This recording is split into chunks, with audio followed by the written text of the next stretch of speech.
bem-vindos e bem-vindas ao podcast Mitigando. Estamos gravando hoje o nosso terceiro episódio. Lembrando que é a primeira temporada, de um total de 6 episódios. E ajudando a recordar a todos que o primeiro episódio nós falamos sobre a arte de enganar. O segundo, sobre ofensivo, o cyberofensivo, sobre atacar sistemas. E o terceiro agora é sobre remediar. A gente vai conversar hoje sobre como é que a gente se protege de ataques, mas após eles ocorrerem. Então vejam, chama resposta a incidentes. Algo ocorreu, que medidas a gente toma? Para isso, eu sou o Lincoln, estou com o Nilo Hash, somos a Defensive Secure, e estamos com o convidado, o Wilk Murakami. Muito bom, Wilk, estar com você conosco. Valeu, obrigado. Muito bom mesmo. Obrigado pela tua presença. E antes de começarmos a nossa conversa com o Wilk, eu já queria pedir a vocês para curtam o podcast, compartilhem e comentem. Contem de onde vocês são, quem é que está assistindo. Fale conosco, vai ser um prazer enorme a gente poder escutar vocês, ler vocês, né, melhor dizendo, e responder os comentários. Então, por favor, façam isso. Então, começando o nosso episódio hoje, lembrando, terceiro da primeira temporada, vamos ao Wilk e vamos começar, Wilk. Como você chegou aí? Como é que você se tornou um especialista em resposta a incidentes? Legal. Obrigado, Lincoln. Obrigado, Nilo. Prazer estar aqui com vocês. É muito legal o podcast. Acompanho os episódios. Vamos conversar agora sobre a parte de gestão de incidentes, que talvez seja uma parte mais mal compreendida da segurança da informação, né? Da parte dos incidentes, né? Tanto da detecção como da tratativa de incidente. Toda tratativa é um processo mais burocrático, né? Existem algumas regras, a gente pode falar aqui de algumas coisas que o mercado muitas vezes ele entende como padrão. E assim, é interessante muito, o trabalho em si é muito interessante, você tem várias áreas que são correlatas, ou seja, numa gestão você tem uma árvore com muitos ramos, né? Então a gente vai falar aí, na medida do possível, se der também o podcast durar tudo isso, a gente vai, né, aprofundar um pouquinho vai mais. Vai durar, não tenha dúvida disso. Beleza. Não, eu tô falando desse não, episódio. esse episódio vai durar. Tomara que dure muitos e muitos anos ainda.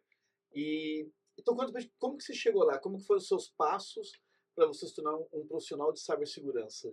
Então, os principais passos. Bom, vamos lá. Eu não vou falar a minha idade, porque, né, é uma coisa que de cada um. Mas eu comecei isso há muito tempo. Né? Eu costumo dizer o seguinte, que eu sou desde a época que segurança da informação não era moda. Né? Quando virou moda? Quando eu vi o Bonner falando de um ataque hacker. Pô, aí pronto, agora estamos na moda. Né?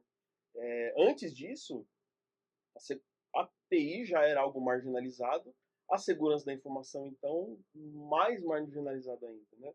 Então, eu comecei a minha carreira trabalhando no sistema bancário, né? Trabalhei no Banespa, aí eu já entreguei, né, a minha idade.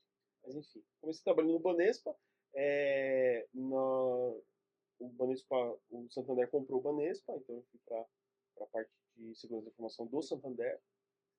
Teve o Santander Banespa, né? Sim. E aí depois do Santander a gente teve a aquisição do Real. Essa foi o meu primeiro start com a parte de segurança da informação. Na época, quem eram as pessoas que cuidavam, por exemplo, da parte de investigação, né? Que era a parte do pós-incidente, né? Da gestão ali, né? No final ali do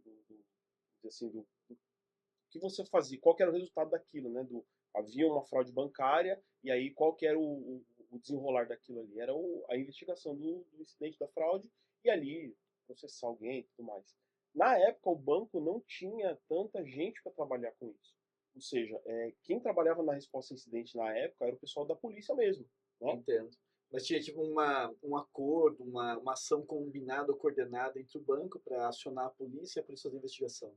Na verdade, era um acordo da CLT mesmo, que a galera era funcionário do banco. Tá legal. Porque eles eram aposentados, né, e iam trabalhar conosco.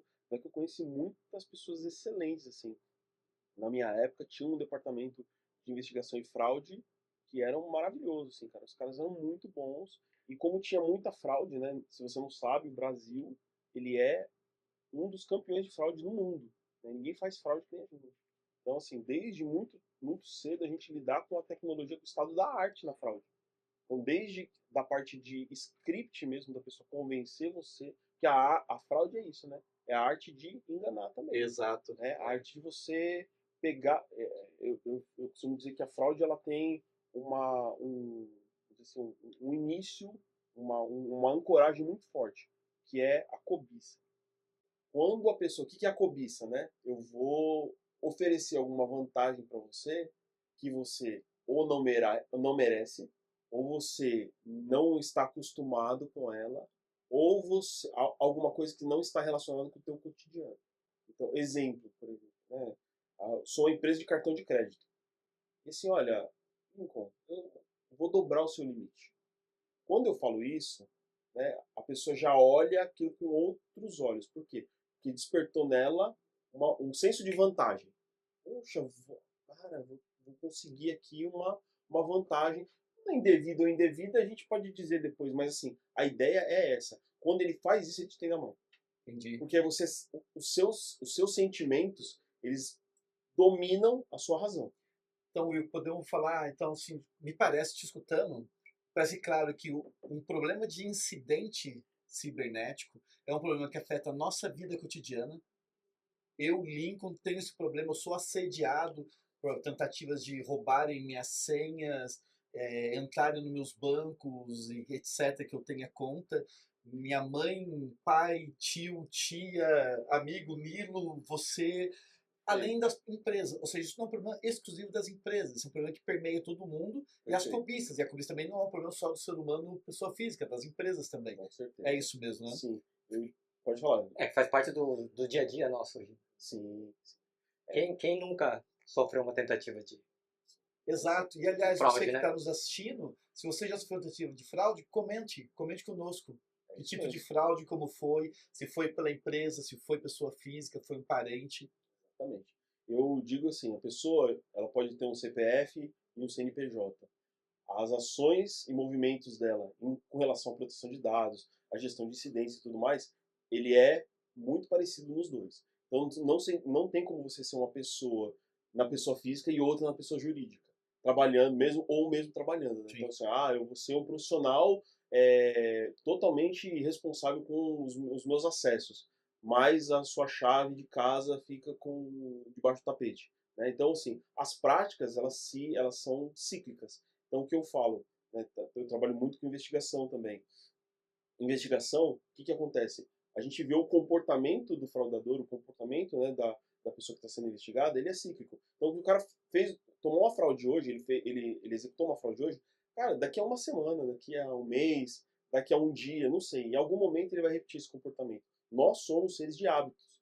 Então, a questão da gestão de incidente é muito entender os hábitos. Não só os hábitos do fraudador, mas os hábitos das pessoas que compõem o ecossistema da empresa. Uhum. Terceiros, o funcionário, o corpo diretivo. Então, é todo um ecossistema e ele se comporta muitas vezes de forma muito primitiva. Então, no que se diz respeito à segurança. Então, tem muitas pessoas hoje que querem um padrão a mais de segurança para sua empresa, mas ao mesmo tempo você não tem um padrão C- para sua vida de segurança. Entendi. Então Nessa parte de fraude, você falou muito em pessoas, cobista e tal. Todo incidente que você analisou, tinham pessoas envolvidas? 100%? Não? o É o elo mais famoso fraco pessoas, processos e tecnologia. tecnologia. Então, eu diria o seguinte, é o PPT, né? Sim. Mas eu acho que tem um P que vai em todos os P's, inclusive no T.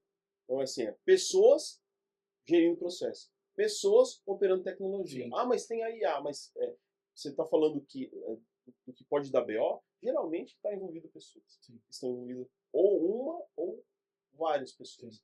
Então, assim, entra toda a partir de um comportamento em grupo.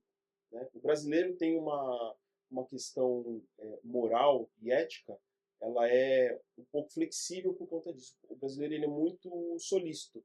Então, às vezes eu não ajo de forma maliciosa ou perniciosa por minha causa. Eu ajo por consideração a você. Né? Então, assim, eu gosto muito do Lincoln, gosto muito do Nilo. Poxa, deixa eu vou ajudar eles. Às vezes você não sabe no buraco que está se metendo, mas você está fazendo isso por um sentimento até nobre, para tentar ajudar os outros. Sim. E, infelizmente, o fraudador ele vai explorar isso ao máximo. você vê várias fraudes sendo perpetradas através de pedidos de ajuda. Né? Você tem muito isso, pedido de ajuda. Porque são coisas que sequestram o emocional da pessoa. Eu tive, infelizmente, com a minha mãe, aconteceu isso. Ligaram para ela, de madrugada, e falando que estavam com a minha irmã refém. E que iam matá-la. Nesse momento, esquece a pessoa, esquece tudo aquilo que você aprendeu na sua vida, na sua formação.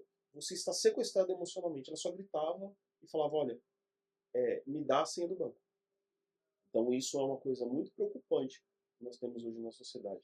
Então, e o fraudador sabe exatamente como fazer isso. Ele sabe que gatilhos, ele sabe onde pegar.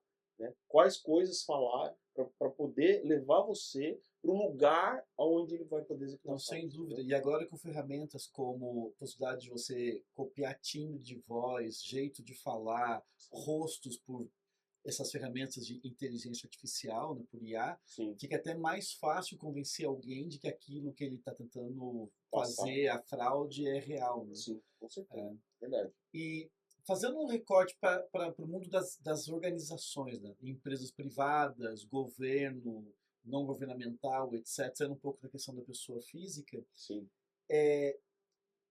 O que você considera, ou como você classificaria o que é um incidente e como seria a resposta ao incidente, de uma forma mais geral, assim, o que é um incidente e o que se caracteriza como uma resposta ao incidente? Padrão, assim, a gente pode dizer que o incidente é todo comportamento anômalo que tenha algum tipo de dano para a empresa. Então, assim, qualquer ocorrência, né, na empresa, os termos são muito relacionados ao mundo militar e ao mundo policial, né? Toda ocorrência, todo evento que causa danos, né, para a empresa ou tem algum tipo de repercussão negativa. Tá, então não necessariamente alguém atacando de fora, pode ser um erro interno, alguém de dentro da empresa fazendo algum dano, Sim. pode ser uma falha de atualização técnica de sistema, o sistema para de funcionar. Cara, uma vez, na minha vida eu tive acesso a muitas pessoas muito legais, nem vocês, assim, né? Pessoas obrigado, muito inteligentes e tal. E, cara, ele era diretor de um grande jornal de circulação nacional. Ele falou para mim assim, Wilke, a diferença entre a fraude e a incompetência é uma linha muito fina. Você não sabe muitas vezes discernir o que é um e o que é outro.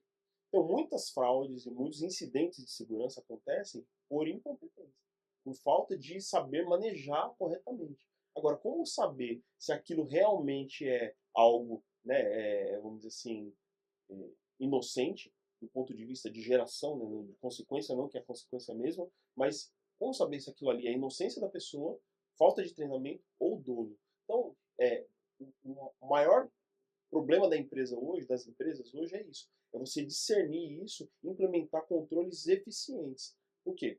A gestão de incidente, ela é todo o processo, né, para você pegar esse incidente uma vez ocorrido e tratá-lo de forma que você consiga mitigar, né, os riscos maiores dele ou as consequências maiores e também se preparar para as próximas ações, para aquilo que não, não ocorra novamente. Né? Exatamente. Quando eu apoiava no meu pai, o que ele falava? Que isso não se repita. É isso aí. Exatamente. Comecei a aprender a gestão de incidente em casa, viu? E isso mostra a importância da gestão de incidentes, porque, cara, o incidente, em algum momento, ele vai ocorrer. Por mais que tome medidas preventivas, né, investimentos, treinamentos, etc., em algum momento acontece. Sim. Por outro lado, uma vez que ele acontece, além das medidas de mitigar, de reduzir os danos, né, como você muito bem mencionou, é importante a realimentação, né? A empresa aprender com aquilo que aconteceu, para evitar que esses danos perpetuem, né? Que o incidente ocorra novamente, para você diminuir mais o risco disso. Sim, né? sim. Como você falou assim, é inevitável que o incidente ocorra, eu diria mais, que o incidente é esperado que ele ocorra. Por quê? O incidente que ocorre dentro de um ambiente de boa gestão, ele vai gerar contramedidas eficientes. Uhum. Agora, se você não tem uma contramedida eficiente para gerenciar, para aprender com o incidente, esquece. Na verdade, você só vai passar por um momento ruim, né, e se preparar para passar pelo próximo. Então, muitas vezes as empresas não aprendem com seus erros. E eu tô assim, cara, cansado de ver empresas, as pessoas passam por um ataque de ransomware, uma fraude bancária, um sequestro digital e na sequência continuam fazendo a mesma coisa. Cara, Einstein dizia um negócio, que o conceito de loucura é fazer a mesma coisa do mesmo jeito e esperar um resultado diferente. Exato. Infelizmente, hoje, a maioria das empresas estão assim. O cara, não, qual que é o teu plano, o seu plano diretor? Qual é o teu plano de segurança? Ah, esse aqui, esse aqui, esse aqui. Aí você olha as ações, aí você olha pro plano do ano passado, é a mesma coisa. Mas, cara, você não aprendeu com todas essas coisas que aconteceram, com todos esses incidentes que ocorreram? Mais ou menos. Quer dizer, muito difícil de aprender, né? Tem uma máxima que fala que não é que você vai ser atacado, é quando você vai ser atacado. Sim. E que quando você trabalha num cenário desses, você só tem uma saída, que é se preparar. Sim, exatamente. E como as empresas se preparam para quando aconteceu o ataque? A Processos, primeira coisa, treinamentos. vamos falar uma coisa muito parecida com o incidente de segurança, o drogado. Né? Então, como é que o drogado consegue sair da situação onde ele está, de vício? Ele tem que entender primeiro que ele tem problema. Sim. Primeira coisa. Segundo, Reconhecer o problema. reconhecer o problema. Se você não olha, e a maioria das empresas não olha para dentro. A maioria das empresas está olhando para o mercado, está olhando para estratégias e não sei o quê, e não está olhando para cuidar do que já tem. E isso é um contrassenso. Eu falo isso para minha esposa. Eu falei, olha, o mundo inteiro, eu acho que na grade curricular devia ter 1 ano de lógica.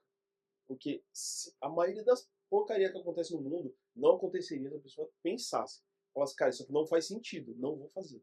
Então, a maioria das empresas hoje olha para fora e tem que olhar para dentro. Se você não olha para aquilo que você já tem, como é que você vai preservar aquilo que você tem para poder alcançar mais coisas? Claro, o problema é assim, a pessoa acha que alcançando um novo patamar, eu vou me transformar, o ambiente que eu vou alcançar, ou o patamar, o status que eu atingir, vai me transformar em uma empresa melhor. Não é assim. Você tem que ter uma empresa melhor antes de alcançar o patamar que você quer. Sim. Então, quando você tem uma direção, né, a gente faz muita reunião com o board de diretor, você vê a forma de pensar em termos de tecnologia, em termos de segurança, de processos. A pessoa está esperando as coisas melhorarem ou ele alcançar novos mercados para ele conseguir, como se aquilo fosse virar uma chave, né? E eu faço muito isso.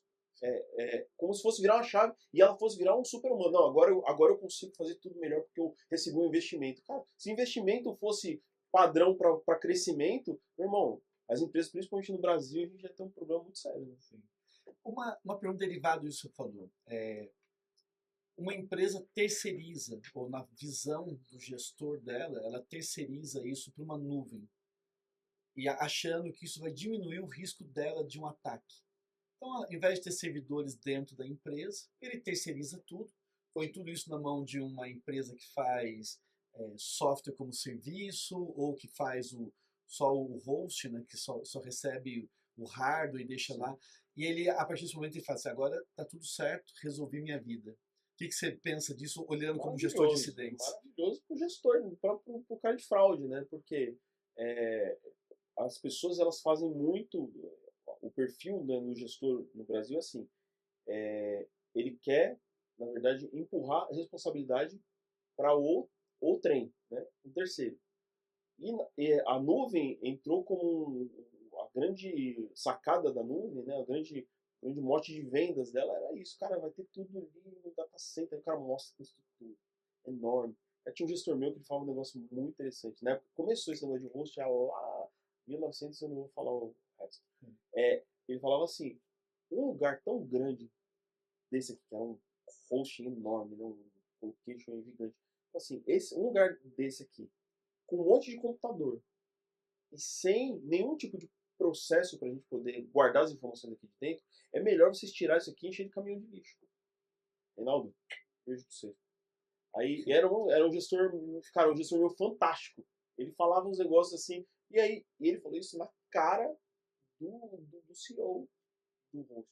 O cara ficou, não sabia onde enfiar a cara. Ele falou assim, amigão, qual que é a diferença disso aqui de um pátio de caminhão de lixo? Nenhuma.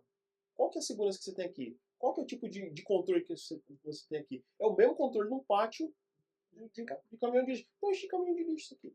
Obviamente que ele foi pouco polido, né? Hoje em dia a gente não pode falar desse jeito. Né? Mas ele falou a verdade. Então as pessoas acham que por eu ter um colocation, eu tá uma estrutura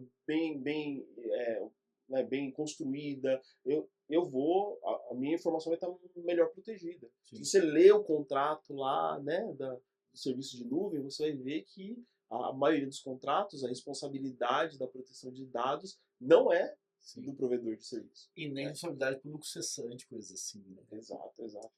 Impactos com a Lei Geral de Proteção de Dados. Incidentes, a resposta ao incidente e tentar evitar que a empresa seja penalizada de alguma forma, ou seja exposta, né? Seja por reputação, por vazamento de dados dos funcionários ou Sim. de clientes, fornecedores. Como então o entrelaçamento? Como isso tudo se entrelaça? Olha, faz pergunta fácil, pô. Só pergunta com 18 tópicos. Faz uma pergunta mais simples. Né? Você quer o quê? Você gosta de hambúrguer ou cachorro-quente? Mais fácil de responder. Mas você gosta dos dois. É verdade. Não, mas, cara, assim, o Brasil, ele é especialista em criar regulamentação. Criar dificuldade para vender facilidade.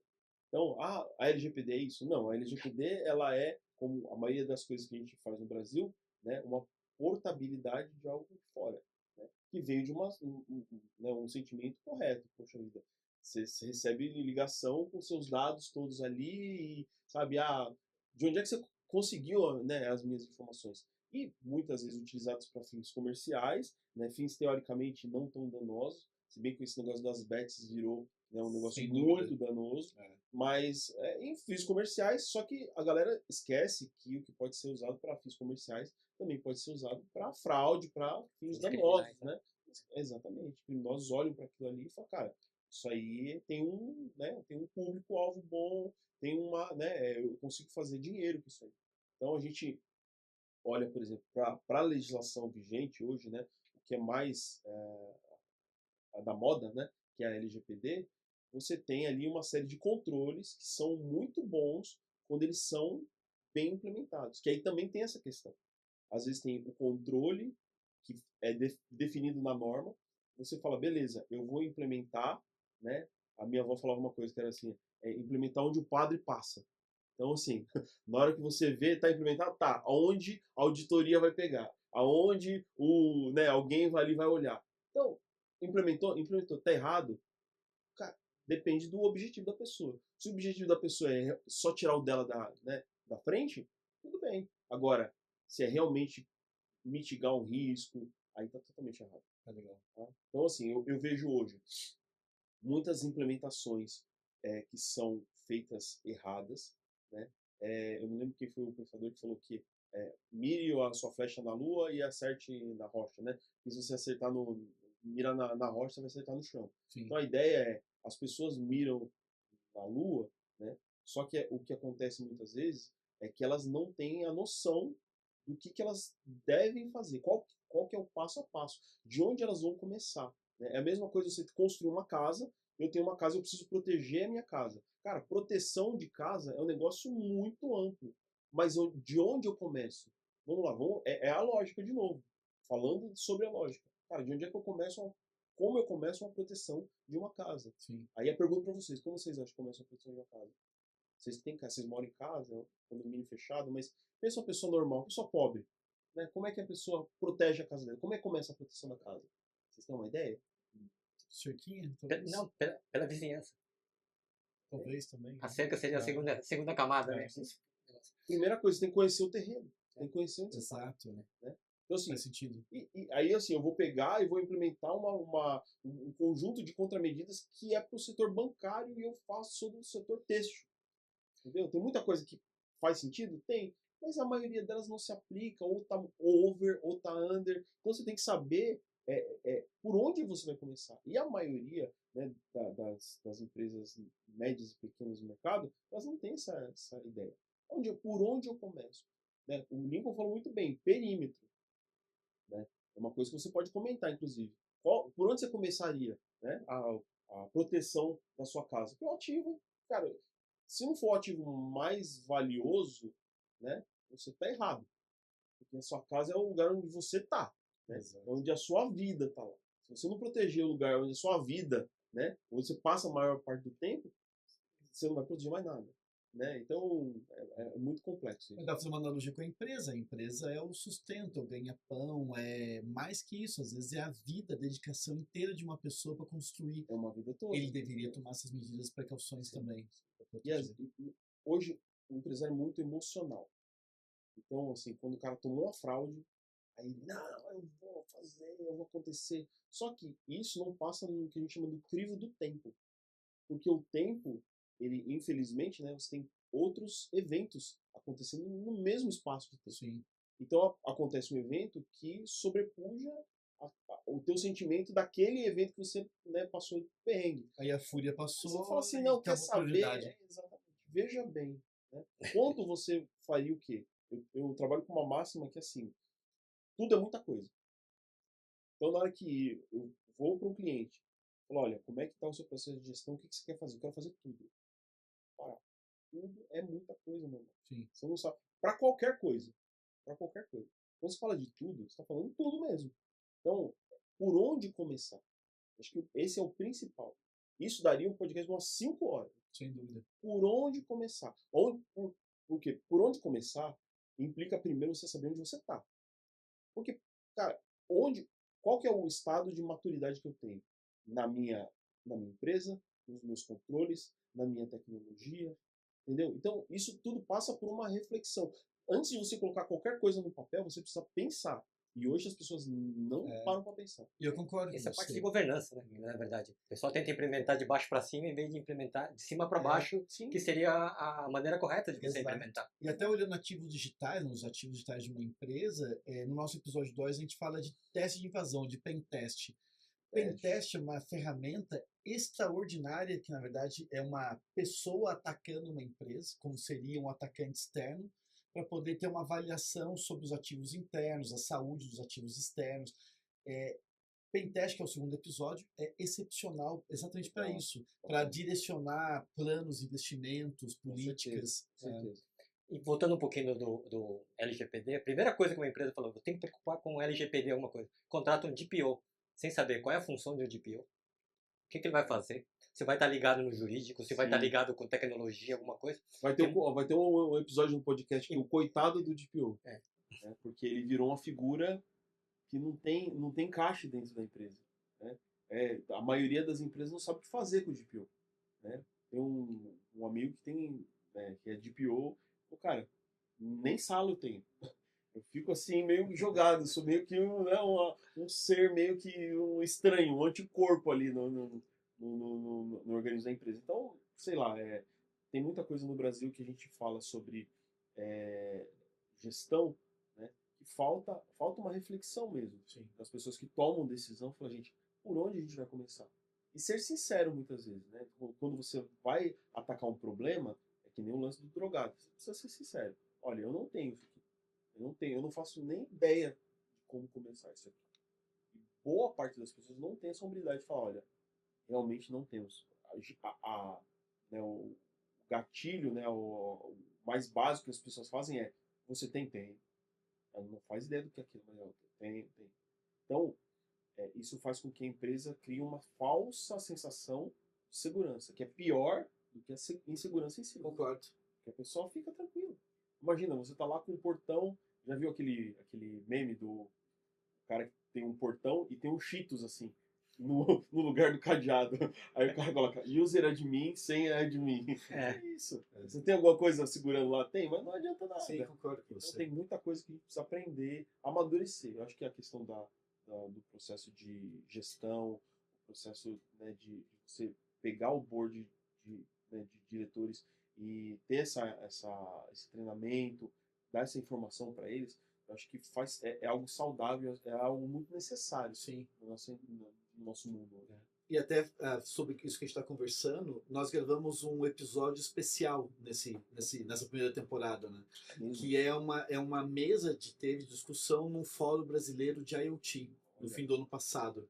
E um dos temas que se discutiu no fórum foi exatamente isso, que a gente tem um problema, ou não tem legislação nenhuma, ou tem uma legislação muito complexa e que confunde, é difícil de implantar. E um sentimento que a LGPD trazia era disso, que ela era complexa demais e talvez fora do contexto e da realidade brasileira. Talvez. O maior problema de qualquer tipo de adaptação, a gente chama de tropicalização, né? Isso veio com o SAP, né? Sim. Vamos tropicalizar aqui a forma do sistema operar. Quando você tropicaliza alguma coisa, quando você traz de fora para cá, você traz com as necessidades da galera lá de fora. Sim. Então, assim, eu vou tentar tropicalizar. Eu preciso entender se tudo aquilo que está naquela legislação, ou naquele processo, naquele procedimento, que está vindo para o Brasil, realmente se aplica às empresas brasileiras. Porque é isso. Cada país, né, cada região tem o seu nível de maturidade. Cada mercado tem o seu Claro nível que de sim, maturidade. sem dúvida. Né? Então, assim, às vezes tem uma coisa que é muito importante para uma empresa que já tem um nível de maturidade de tecnologia e de processos razoável, que não se aplica para uma empresa que está começando. Porque implica em um entendimento maior. Exato. Não só no entendimento do conceito, mas no entendimento da aplicação do dia a dia. Qual que é a minha devolutiva disso? Por exemplo, eu implementei uma catraca. Vamos lá, do controle de acesso, né? Ó, implementei uma catraca. O fato, a ação implementar uma catraca é uma coisa.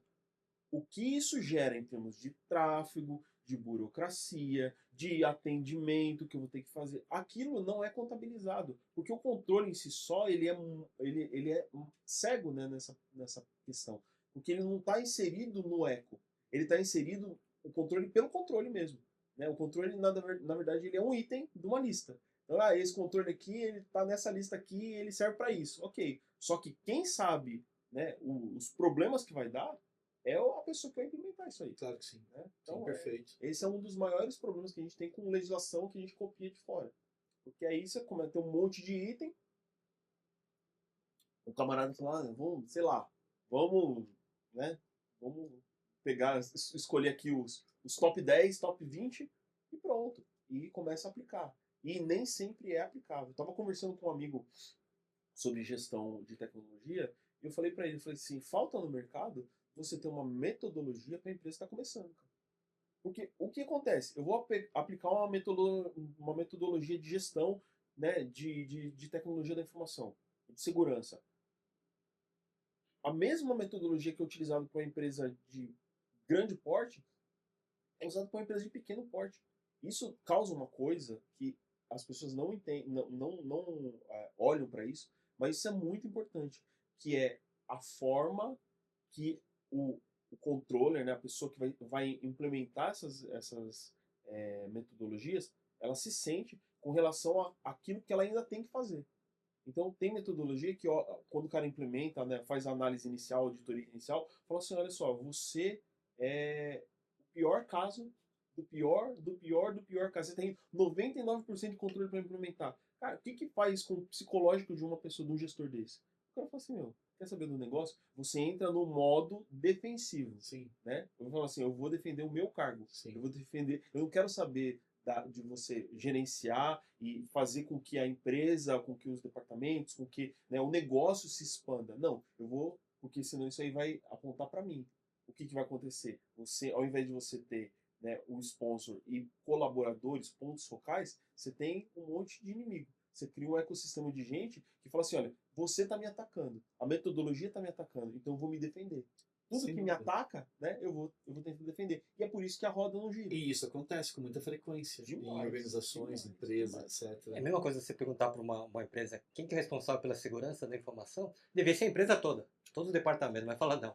Ou é a área de TI, ou a área da Alguém tem um segurança de chapéu. informação. Exatamente. Sim, é verdade. Hoje a gente não entende segurança como uma obrigação de todos, como uma responsabilidade. Obrigação é um negócio meio, né? É uma coisa a pessoa não assimila bem, mas é responsabilidade. Você tem uma casa, você tem um portão. Você mora você, sua esposa, mais 3 filhos. De quem que é a responsabilidade de fechar o portão? De todos, de quem Todos. passou. Você entendeu? Então, assim, vai ter um problema se uma das pessoas acharem que não é responsabilidade dela. Assim, olha, é a responsabilidade de fechar o portão do meu pai. Agora, se o pai não está lá, o que vai acontecer? Né? Então, passa por essas reflexões. A gente faz um trabalho inicial das empresas, é quase uma evangelização. Então, que a gente senta com o board para conversar, olhem, como é que você está de controle? entra o responsável, né, a pessoa que está patrocinando, mas também entram as pessoas que vão ser responsáveis por aquilo, Exato. a roda girar. E esse é o problema. O entendimento deles é tão importante como o entendimento da pessoa que está contratando o serviço. Com certeza. Então, hoje, o nosso problema é grande, cara. O problema aqui o buraco é mais embaixo. Tem que ter todos os riscos identificados e as ações corretivas, se houver. Porque a empresa toda tem que estar ciente daqueles riscos que ela está correndo. E partindo desse princípio, né, do envolvimento de todos, que segurança é um tema e uma responsabilidade coletiva de todo mundo que está dentro daquela organização, houve um incidente. Então, ponto, houve um incidente, existem as primeiras respostas ao incidente. Conta pra gente sobre isso, porque isso eu sei que é super importante, super crítico, e várias ações erradas de primeira resposta faz a empresa perder dados, perder provas, ela precisa ir para a justiça ou acionar a polícia, né, para uma análise forense. Adoraria que você explorasse mais sobre É isso. que nem naqueles filmes quando tem um crime, essas coisas, chega, isola o perímetro, ninguém toca em nada, É, exato. espera o perito chegar. Ser assim. Deveria Espera ser o perito chegar. Exato. Eu digo o seguinte, tem uma frase que eu falo bastante para os clientes, é assim: sua equipe de gestão de incidentes vai ser tão boa quanto o seu time de first responder. Porque não tem como você ter uma equipe de gestão de incidentes top sem ter um first responder excelente. Por quê? Porque o first responder é o cara que primeiro chega na ocorrência. É ele que vai, como você falou, isolar a área, você saber quais são as evidências que você tem que preservar, quem são as pessoas. Cara, eu trabalho treinando first responder. A arma mais importante do first responder é a câmera fotográfica. A pessoa vem com a câmera porque ela precisa registrar o momento. A evidência digital é muito parecida com a evidência orgânica. Dado um tempo, ela vai se alterando. Então, quanto mais tempo passa, mais tempo ela vai ficar alterada. Então, quanto mais gente passando, transitando, né, isso no computador é alguém logando. Eu já tive situações onde a pessoa fala, não, já preservei a evidência já. Eu falei, como? Fiz um ghost da máquina. Você acabou de estragar, arruinar a evidência juridicamente. Pode analisar? Pode, mas juridicamente falando, você acabou de estragar a evidência. Porque você acabou de mexer em alguma coisa, né, que é super volátil. Então, isso é equivalente a você entrar numa cena de crime, né, naquelas de filme, onde tem ali a pessoa lá morta e tudo mais, e você começar a entrar com um pacote de biscoito ali, entendeu?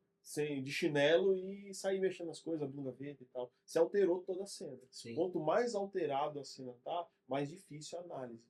Porque eu vou ter que fazer algumas suposições, né? E não sei se já assistiram o Jack Reacher. Já fala assim, sim. né? Nesse trabalho, a suposição mata, né? Sim, Então, isso é muito importante. Não pode supor nada. Não pode supor. Porque quando você supõe, a suposição ela vem de uma falta de fatos, né? Falta de evidências. E aí a coisa começa a desandar. E se a gente falou das dificuldades de cibersegurança, desculpa, eu já passo a palavra para você. Não. First responder, então, você, alguém responsável pelas primeiras respostas, deve ser raríssimo. Exatamente. Treinar um bom first responder, uma pessoa que tenha não só a técnica, mas as ferramentas e como se diz, o feeling, né? Correto. O feeling vem de treinamento. Né? É muito difícil. Porque no incidente, quando acontece isso, cara, a pessoa não sabe o que fazer. É o lance do sequestro emocional. A emoção sobe, ela não sabe o que fazer. Como é que eu trato isso aí? Treino. Quando eu canso, treino mais um pouco. Porque eu tenho que saber. Lembra, vocês já assistiram um documentário do SEALs? O Team Six, que é o elite dos SEALs, antes de qualquer missão, o que eles fazem? Eles vão para um site, não um site da internet, tá, gente? É um site local mesmo. Mas eles vão para um local e treinam. Eles não sabem quem eles vão enfrentar, eles não sabem qual que vai ser a missão, eles treinam. Treinam o quê? Vazão, tiro, toda a parte tática. A parte tática precisa estar em ordem. E a parte tática é treino, não tem como. E tem até a maquete da localização do ambiente que eles vão encontrar. Isso, exatamente. É um prédio de 3 andares. Prédio de 3 andares com um telhado de zinco. Então, você tem que simular, né, o ambiente que você vai agir. Como o ambiente de incidente é muito amplo, você precisa saber o mínimo de como se portar no ambiente. Então, por exemplo, tem um ambiente de fábrica. O ambiente de fábrica, quem, né, já trabalhei muito tempo com indústria, trabalhando na parte de gestão com indústria. E era muito complexo porque a indústria tem normas. Então tem indústria, por exemplo, que você não pode sair da recepção sem os EPIs, né? Sem os seus proteções individuais e tudo mais, sem treinamento. Então você faz um treinamento para entrar na fábrica. Então, mas eu vou operar, eu não vou, eu vou, sei lá, eu vou carimbar papel dentro da fábrica, não interessa. Você vai passar por lugares e por situações onde você precisa saber o que fazer. Por quê? Nem sempre a pessoa que está no local é a pessoa que está relacionada àquele trabalho. E estourou o incidente, meu irmão, você tem que saber o que fazer ali. Primeiro, para se proteger. Segundo, para tentar melhorar ali, minimizar a questão do incidente. Né? Então, eu já participei de alguns treinamentos, eu sou instrutor do Icicalço sobre a parte de forense computacional e a parte de incident handling também. Então a gente treina muitas vezes equipes que já passaram por incidentes. E aí as pessoas começam a falar, poxa, podia ter feito isso, podia ter, né, feito essa preservação antes, ou não precisava desligar aquela máquina, ou tinha que desligar. É que depois é mais fácil pensar, né? A pessoa está relaxada, É engenheiro de obra pronta, né? Exato. Aí é mais fácil pensar no que poderia ter sido feito antes. Né? Com certeza, com certeza. É mais simples, né, cara? Porque você não tem a pressão. O componente pressão ele faz toda a diferença na tomada de decisão. Eu fiz um treinamento há um tempo atrás que eu falava sobre isso. Eu falava assim, olha, o quanto você está preparado para operar sob pressão. Por quê? A pressão, ela muitas vezes anula o conhecimento. Ela anula, cara, coisas vitais. E tanto é que você vê gente fazendo cada bobagem. E se você olha para a pessoa, né, se ela ainda está viva depois disso, você pergunta por que você fez isso. A pessoa não sabe te responder. Não sei. Você me deu um negócio, me deu um desespero. E no incidente de segurança, dependendo do incidente, cara, é isso mesmo. É desespero. Eu só, cara, perdi a informação. Tive um cliente que ficou 5 dias sem o caminhão entrar na doca. Porque o cara tomou um ranço no sistema de faturamento dele, não emitia uma nota fiscal. E aí ele colocava os backups todos plugados no servidor que pegou o ranço. Então, falar o que para um cara desse nessa hora? Né? Porque uma coisa que é importante também é você entender como funciona o psicológico das pessoas. Aqui nós estamos num ambiente amistoso, um ambiente entre, né, pessoas, entre amigos e pessoas e profissionais. Sim. Diferente de quando a coisa tem algum problema sério, né? Porque às vezes você está falando e a pessoa não está ouvindo. Você está falando, é informação importante que ela precisa, né, tomar uma atitude com aquela informação e ela não está te ouvindo. Então você saber quando a pessoa está te ouvindo ou não é muito importante. A pessoa fica bloqueada. Né? Totalmente. Você olha em ambientes, por exemplo, desastres. Olha para as pessoas, tem filmagem e tudo mais, você vê o camarada, prédio caindo, né, alguma coisa num desastre natural, e a pessoa assim, ela sabe fazer. Catarse. Exato. Que é a diferença entre medo e pânico, né? Medo é consciente, né? O Exato. pânico não, é inconsciente. Aí você faz... O pânico mata, né? Eu, uma época da minha vida, eu mergulhei, né? Fiz mergulho, aquele autônomo. Sim. E, cara, o meu instrutor falava isso. Eu falava assim, olha só, embaixo e em cima d'água. Você apavorou, morreu. Apavorou, morreu. Então, muita calma. Tem que tomar muito cuidado. Eu tive um grande amigo meu, ele me ligou uma vez, de madrugada. Ligou bufando. Totalmente descontrolado. Eu conheço. Aí eu, cara, você não sabe o que aconteceu, minha vida acabou, e não sei o quê. E eu, cara, tenho 2 crianças, então eu um pouco, né? Não sei onde tá. Aí até eu chegar na terra, eu falei, o que tá acontecendo?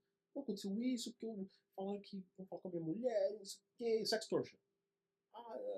Aí eu falei pra ele, calma, vamos pelo básico. Não, você não tá entendendo. Ele começou a falar em cima de mim. Eu falei, eu não vou conseguir ajudar ele assim. Eu não vou conseguir ajudar ele assim. Aí eu cheguei, eu chamei ele pelo nome. Eu não chamo. A maioria das pessoas ou chamo pelo nome assim, de uma forma mais descontraída, mas dele eu chamei ele pelo nome. Né? Aí eu falei, ó, fulano. Aí, Cara, eu vou fazer uma pergunta que você me responde. Tudo bem? Fala.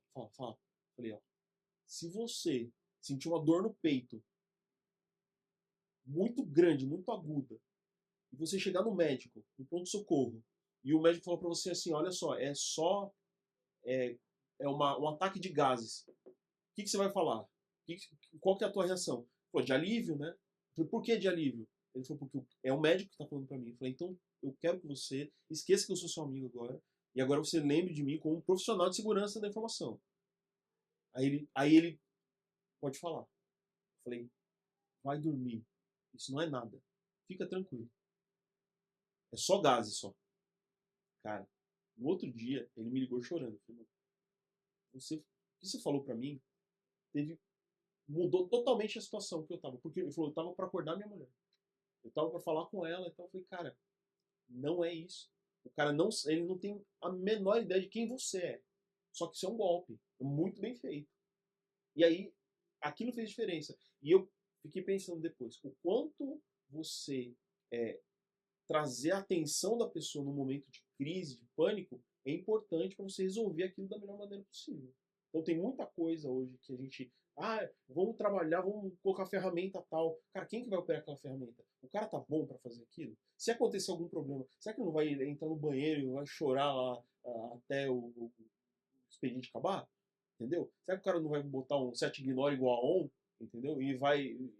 Não vai falar nada para ninguém? Então isso é tão importante como o processo em si. Lembra que a gente falou do PPT? Sim. A pessoa está enfurnada em 99% dos problemas, das fraudes e dos problemas de incidente de segurança. Mas tem que tratar ele direito. Então é um grande, assim, uma grande probabilidade que tem é que o incidente de segurança ele seja pior, né? Ele tenha mais desenvoltura ali, mais o desenrolar pior, quando a pessoa não está bem treinada. Não é nem quando ela não sabe o que fazer, tá? Porque às vezes ela sabe muito bem o que fazer. Ela simplesmente não tem a calma para poder fazer o que tem que fazer. Sem dúvida. Então, é isso. Você Sim, falou perfeito. treinamento. Tem empresas que fazem esse tipo de treinamento, uma simulação de um incidente grave, por exemplo? Cara, defensive, tô brincando, não sei se vocês fazem, mas tem. Uma coisa importante porque é que nem brigada de incêndio. Toda empresa com uma quantidade X de funcionários, o cara faz um ensaio para o pessoal saber como se comportar em caso de incêndio. E em caso de incidente? Cara, devia ter, né? Devia ter não uma brigada, mas um treinamento específico. A gente sempre fala isso. A prevenção, né, na vida é o melhor remédio. Sim. Só que muitas vezes a pessoa está num momento que ela nem sabe o que ela deve prevenir. Então, esse é o lance principal de você ter um treinamento contínuo, que a brigada é isso, né? Um treinamento contínuo. É você entender quais pontos você tem que atacar. No incêndio é muito simples. Quer dizer, muito simples não, mas está bem definido. Né? Então, quais são as entradas, quais são as saídas, onde vai reunir, né? É o processo, mais ou menos. E as pessoas vão orientar as outras pessoas, né? Então, só que, às vezes, um incidente de segurança, ele afeta a empresa toda, mas de fato, né, nas ações, você tem um ou dois departamentos que precisam estar muito bem firmados, muito bem treinados para poder reagir. Ser o médico da firma, da empresa ali. Isso, exatamente. Né? Como você reage às intempéries, né, aos problemas da sua vida, quer seja na empresa, quer seja na sua vida, diz muito o nível de maturidade que você tem. Não é o nível nem de conhecimento, é o nível de maturidade. Porque, independente do que seja, você precisa ter algumas coisas que são básicas para todos. Primeira coisa, que o bombeiro fala isso aí muito, mantenha calma. Mantenha calma. Em qualquer incidente, você precisa manter a calma. A calma, ela vem de algumas formas. Eu posso melhorar essa sensação de calma usando algumas ferramentas, entre elas o treinamento. Eu posso olhar para aquele momento e falar assim, eu não sei, não tenho a menor ideia do que está acontecendo. E no incidente de segurança é isso. Eu não tenho a menor ideia do que está acontecendo, mas eu vou descobrir. Calma, calma. Vamos, né? Como diz o Jack, por partes. Exato. Vamos de pouquinho. Então, qual que é o primeiro ponto a atacar? Né? Qual é o primeiro departamento a ser acionado? Depende do incidente. Então, assim, é um incidente que tem um impacto direto no público, aí você vai correr para o jurídico. Você tem que ter um plano de comunicação. Primeira coisa, porque se tem uma coisa que é horrível, e a minha mãe fala isso, é você ficar sabendo do problema da sua vida pela boca dos outros. Entendeu? Então, assim, você tem que ter uma comunicação. Eu sou cliente do Nilo. Se eu ficar sabendo de um problema que aconteceu entre a nossa relação comercial por um terceiro, cara, isso é muito ruim para a imagem da empresa. Né? E aí vocês conhecem muito melhor do que eu a questão, né, de imagem, de comunicação, né, de como você fazer essa, o que eu chamo de panos quentes, né? Sim. Mas é a forma de você comunicar melhor cada responsável. Porque você tem a comunicação que ela tem o objetivo de informar. Você tem a comunicação que ela tem o objetivo de gerar ações. Né? A pessoa ela precisa saber que aquilo ali é urgente, mas ao mesmo tempo não pode ser tão urgente para ela se desesperar e fazer bobagem também. Porque a comunicação também é uma forma de você blindar o pessoal técnico que vai resolver o incidente, né? Porque se o cara for resolver o incidente e ainda tem que se preocupar com a comunicação, ele não faz nenhum e nem outra coisa. Eu já vi empresas onde a pessoa estava sob um ataque cibernético. Estávamos numa sala de guerra, né? War Room. Isso, uma sala de controle ali. Onde tinha o CEO, diretores, superintendentes, um computador aberto, dando ping, dando trace route. Eu olhei para aquilo, virei as costas, sabe aquele meme do bichinho que entra, as costas vai embora? Foi eu. Aqui não tem a mínima chance de dar certo. Por quê? Não era para eles estarem ali, né? Muito mais tomando ações ali totalmente desconexas e isso é uma coisa que quem que é o responsável por isso? É o pânico. É assim, eu preciso fazer alguma coisa, entendeu? O ser humano precisa fazer alguma coisa. Então dá um cubo mágico, cara, fala, ó, resolve aí. Ou às vezes ele precisa mostrar que está fazendo alguma coisa, não também, fazer de fato. Também. O problema, tem um grande amigo meu, ele falava assim, não existe nada mais perigoso do que uma... Eu posso falar, eu depois corto, né? Mas não existe nada mais perigoso do que um idiota com iniciativa. O idiota com iniciativa, meu irmão, ele afunda qualquer empresa. Mas por quê? Ele não sabe o que fazer, mas ele vai fazer alguma coisa. E às vezes ele faz um negócio que não dá para desfazer. Então, o maior problema das empresas é a pessoa não sabe desfazer aquilo que ela fez. No ambiente de recuperação, de incidente, de risco, você não sabe. Você toma uma atitude e depois você fala, rapaz, e agora? O sangue, né? O sangue dá uma espalhada, você fala assim, e agora? O que eu faço com isso aqui? Porque eu acabei de perder um trabalho de anos aqui. Então, isso faz parte, né, de lições que nós precisamos aprender, entender como empresa, né, como empresas de consultoria e tudo mais, que ajudam a gente a minimizar o dano com o cliente. Às vezes, cara, eu vejo um incidente acontecendo, a gente trabalha muito a gestão do incidente depois que ele ocorreu, assim, e a equipe interna não é nossa. Então é pior ainda. É um médico que não trabalha naquele hospital. Sim. Aí você chega lá, você não sabe como estão as pessoas. Então a primeira coisa que você tem que fazer, tem uma categoria de pessoa que ele vai olhar o ambiente. Ele não está interessado no incidente em si. Ele está interessado no ambiente e nas pessoas. Quem está ali que vai dar problema. Né? Então eu tenho uma pessoa que vai comigo junto, que ele vai falar para mim, olha, tira esse cara da sala. Esse cara dá problema. Esse cara não tá legal. Então vamos tentar manejar ele daqui. Porque a pessoa, por mais capacitada que ela esteja, se ela não estiver equilibrada para o momento, cara, você pode ser uma sumidade na tua área. Se você está sequestrado emocionalmente, sai da sala. E muitas vezes o profissional bom é o cara que sabe a hora de parar. Eu tive um processo de investigação onde eu não conseguia trabalhar devido ao meu envolvimento emocional com o caso. O que eu fiz? Eu levantei a plaquinha e falei, gente, não estou conseguindo. Eu vou mais atrapalhar do que ajudar. Isso chama maturidade. Eu sei o que eu posso produzir, mas eu sei o que eu posso produzir nesse momento aqui. Daqui a, sei lá, uma semana, a gente reavalia. Mas agora eu não consigo participar disso aqui, não. Então, Faz sentido. é muito difícil. Mas é o que tem que ser feito, né? Claro que sim, faz todo sentido. Bom, Wilk, eu queria agradecer. Essa Mas conversa já? foi espetacular. Ah, Espetacular. não falamos de hambúrguer ainda. não Mas a falamos gente de vai falar pesca, não agora. falamos de- Falar. E exatamente sobre isso, cara. Fala um pouco sobre você agora. Nós já sabemos, que já fizemos isso algumas vezes juntos, comer o hambúrguer, o cheeseburger ali do seu Oswaldo no Ipiranga. Tem a propaganda, porque o seu Oswaldo merece ali, né? Seu O Oswaldo hambúrguer dele bom merece. demais.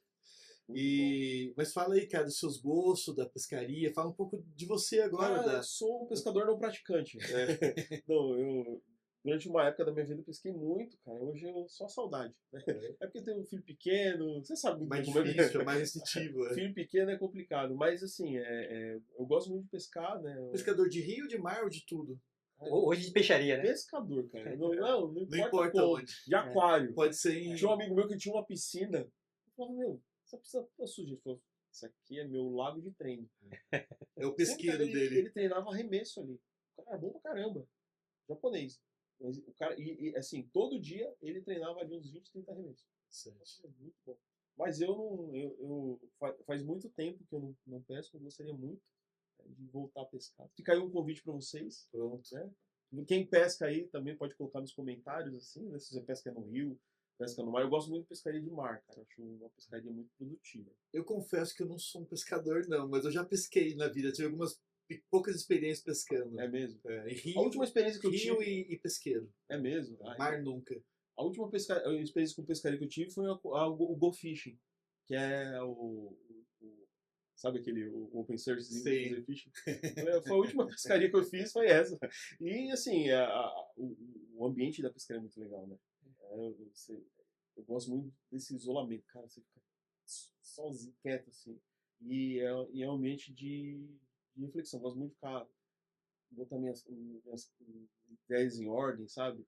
Tem muita coisa na minha cabeça, então vamos tentar acalmar, fazer alguma coisa assim. E o Oswaldinho, né? Você falou, Esse sim, é uma clássico. hamburgueria fantástica. Você que vier para São Paulo. Esse você pode convidar contra esse, né? Que a gente Né? convidaria com certeza. Você vier a São Paulo, vindo a São Paulo, nos procure pra gente ir no Oswaldinho juntos.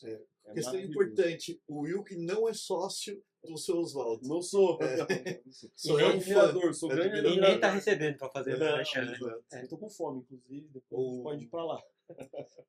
Mas muito legal, muito bacana. Obrigado, cara. Não tem como agradecer e você participar conosco, estar com a gente aqui no Mitigando. É uma honra, uma tremenda honra. Obrigado mesmo. Obrigado, Nilo. Estamos juntos de novo. Imagina, gente, um prazer, uma honra estarmos aqui sempre. Obrigado mais uma vez, Nilão. Tamo junto. E assim, quando vocês quiserem, estou aí à disposição. Fechado. É um prazer, uma honra para mim também. Né? Estar junto com vocês aqui nesse momento. Né? Não tive no primeiro podcast, assim como também não tive na festa da empresa. Mas eu acho uma iniciativa muito bacana, um mercado onde nós temos muita tecnologia, muita informação, mas pouquíssimo conhecimento. Então, nós temos hoje, e o objetivo, né, a proposta de vocês é muito interessante, gerar esse conhecimento, gerar esse valor para o mercado que, cara, é tão grande, mas ao mesmo tempo carece, né, dessas informações. Beleza? É um tema importante, mas parece que sempre é secundário, nunca está na pauta de fato. Exato. E seja a nossa vida pessoal, não esquecendo todo mundo que a gente é bombardeado por mensagens querendo nos enganar o tempo todo, que foi pauta hoje da discussão também. E as empresas, cara, mas você tem toda a razão lá.